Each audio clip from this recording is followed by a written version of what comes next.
Bonjour. Quand un enfant vient au monde, le premier réflexe des adultes présents est de chercher les traits communs qu'il possède avec ses proches. C'est une habitude de chercher des ressemblances.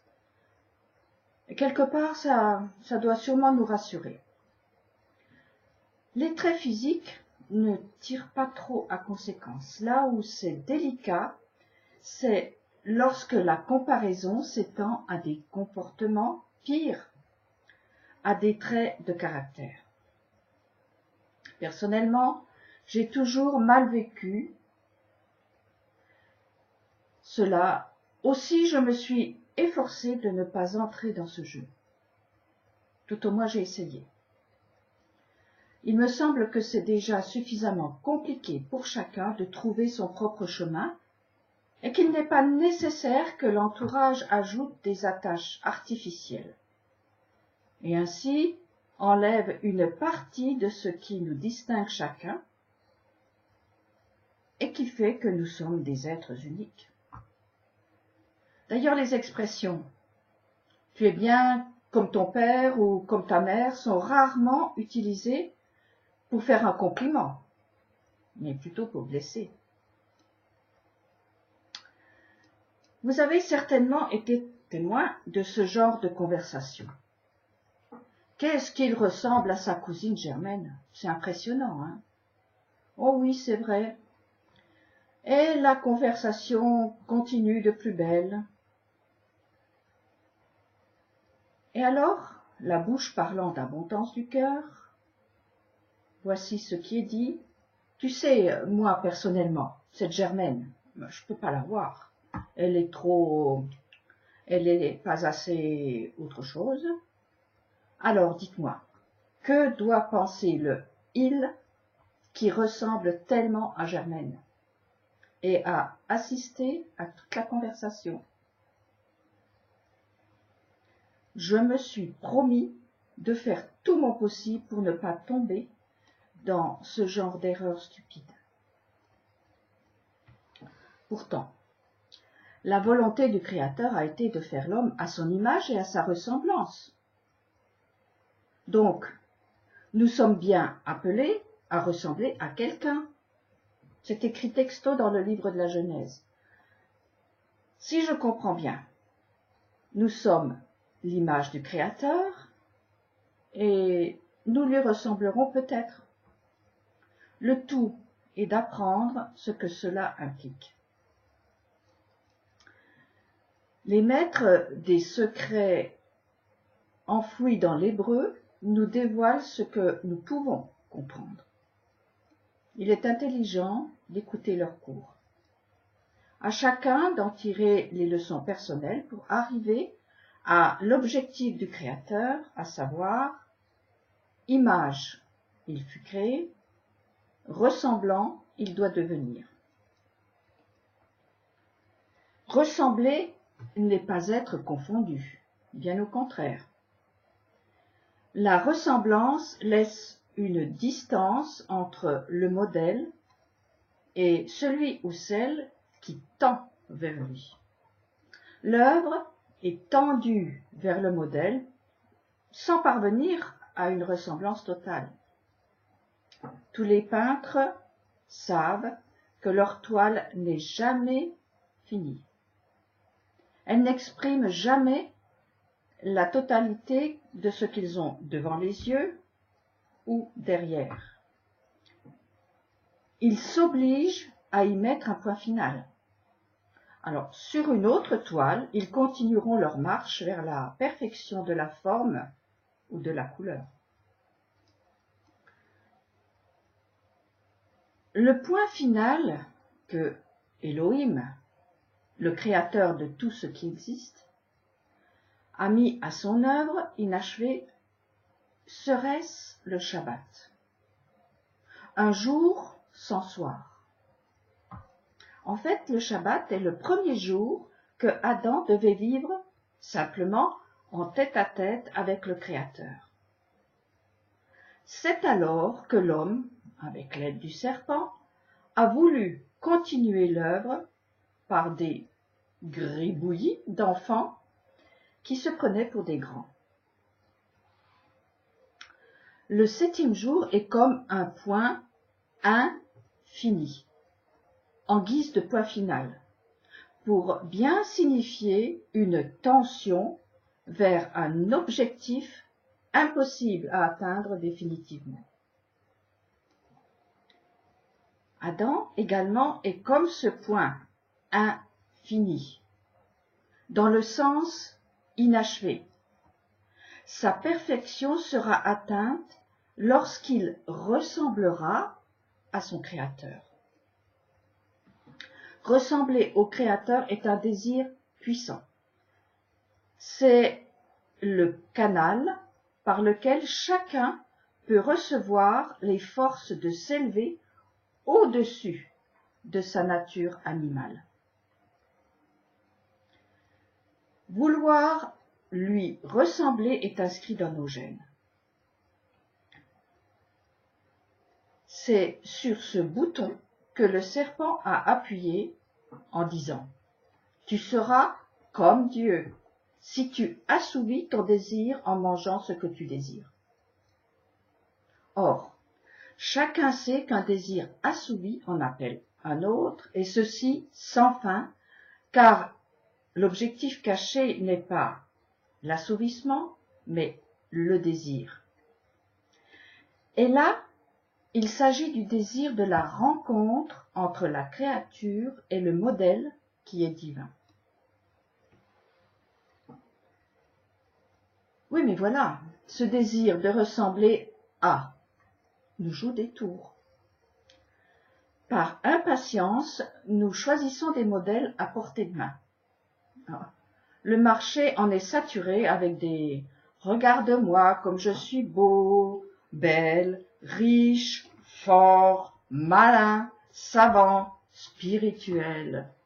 Je suis un modèle qui brille dans la grisaille de ton quotidien. Suis l'étoile que je suis. » Le spectacle continue ainsi jusqu'au jour où le héros se suicide, meurt d'une overdose de trucs, ou meurt tout simplement comme l'animal meurt. Ah oui, j'oubliais, on va cultiver son souvenir, le béatifier, en faire un saint, pour ne pas le perdre de vue et le garder dans son cœur bien au chaud. Le don fait aux humains de pouvoir ressembler au Créateur a été détourné par le serpent qui s'en nourrit et se présente ainsi comme en modèle à portée du regard. Impatient, l'homme est tombé dans le piège et a saboté l'œuvre déclarée bonne. Peut-on réparer? Ce ne serait pas possible si le projet n'était pas divin. Ce ne sera pas possible sans l'aide du Créateur lui-même, pour la simple raison qu'il faut que le modèle authentique se révèle. Et il le fait volontiers en réponse au désir de l'homme. Figurez-vous qu'il n'attend que ça. Oui, Dieu cherche l'homme. Ils finiront bien par se rencontrer. Malheureusement, la plupart des humains ne cherchent pas le véritable modèle, l'unique, qui ne ressemble à rien ni à personne. De fait, ils inversent le projet, ils le font descendre à leur niveau et en font une image à leur ressemblance. Évidemment, ils se trompent sur toute la ligne, car ils cherchent à l'extérieur ce qui est à l'intérieur. Les yeux de chair ne sont pas de bons guides, ni les oreilles, rien de ce qui les frappe ne peut les conduire à voir et entendre le réveil de l'étincelle divine au centre de la conscience. Dieu s'en désole et dit « Ils ne me cherchent pas, ils vont vers des citernes crevassées. » Il faut choisir de vouloir ressembler au Créateur et répondre ainsi favorablement à son désir. Mais où chercher? La réponse, nous la trouvons entre autres dans le livre du Deutéronome. La chose est tout près de toi. Tu l'as dans la bouche et dans le cœur pour pouvoir l'observer. Vois, je te propose en ce jour d'un côté la vie avec le bien, de l'autre la mort avec le mal. En faisant ce que je te recommande en ce jour, aimer l'Éternel ton Dieu, marcher dans ses voies, garder ses préceptes, ses lois et ses décrets, tu vivras. Tu grandiras et tu seras béni de l'Éternel ton Dieu dans le pays où tu vas entrer pour le conquérir. Là, nous comprenons que le Créateur se révèle par des mots avant d'être vu. En écoutant ce qu'il dit et en obéissant, l'amoureuse que nous sommes censés être sera dirigée vers son lieu de résidence, vers le lieu de celui qui l'attend. Le Cantique des Cantiques est le modèle de la recherche des amants. Ils ne se touchent jamais vraiment, ils s'effleurent, simplement, mélangeant leurs désirs. La créature veut recevoir et le modèle veut donner. Ça tombe bien, vous me direz. Par petites touches, patiemment, en respectant la distance, le couple divin se construit. Un homme et son modèle se ressemblent de plus en plus. Non, ce n'est pas impossible. C'est un rêve, certainement, mais un rêve prémonitoire pour qui écoute ce qui se murmure dans sa nuit. La voix d'en haut n'est pas dans le ciel pour que tu dises « Qui montera pour nous au ciel et nous l'ira quérir ?» et nous la fera entendre afin que nous l'observions. Elle n'est pas non plus au-delà de l'océan pour que tu dises « Qui traversera pour nous l'océan et nous l'ira quérir ?» et nous la fera entendre afin que nous l'observions. En toi, écoute et vois. Viens et vois se dit en hébreu boré. Et ce mot a pour traduction française créateur. Boré, créateur, n'est pas seulement un nom pour désigner quelqu'un, c'est un appel. Viens et découvre cet attribut en toi. Tu pourras lui ressembler en allant vers lui de tout ton cœur. Le modèle est en toi, cherche-le. Une question se pose. Qui peut prétendre à ce rapprochement? Les leaders authentiques ou autoproclamés? Les meilleurs? Les élites? Les élus? Les savants? Oui, eux aussi. Mais les plus nombreux sont des gens comme vous et moi, des gens du quotidien qui, avec un bon sens, je dirais paysan, ne suivent pas tout ce qui brille, ce qui parle fort et gigote comme des asticots au bout de la ligne du pêcheur. Une autre question, faut-il être juif pour y arriver? Certainement, bien que beaucoup d'entre eux n'aient pas cet objectif de ressembler au Créateur et passent à côté de l'essentiel. Mais il y a une autre catégorie de personnes qui cherchent, pas juives, pas vraiment ancrées dans une religion officielle, car déçues par elle. Elles sont appelées les filles de Jérusalem. Ce sont des gens des nations, dans leur appellation biblique, Ces nations sont au nombre de 70. Ces filles-nations gravitent autour d'Israël, cherchant leur place. Un peu farouches, un peu arrogantes, elles frappent à la porte depuis quelque temps. Mais avec patience, elles doivent entendre et attendre. Cela revient comme un refrain dans le cantique de Salomon. Je vous en conjure, filles de Jérusalem, n'éveillez pas, ne provoquez pas l'amour avant qu'il le veuille.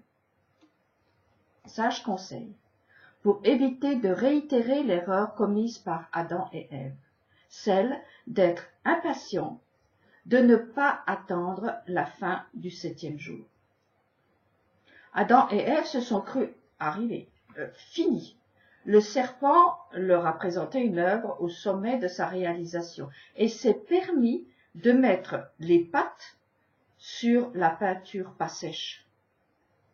Pattes qu'il a d'ailleurs perdues. Filles de Jérusalem, vous les nations autour d'Israël, suivez la Sunamite.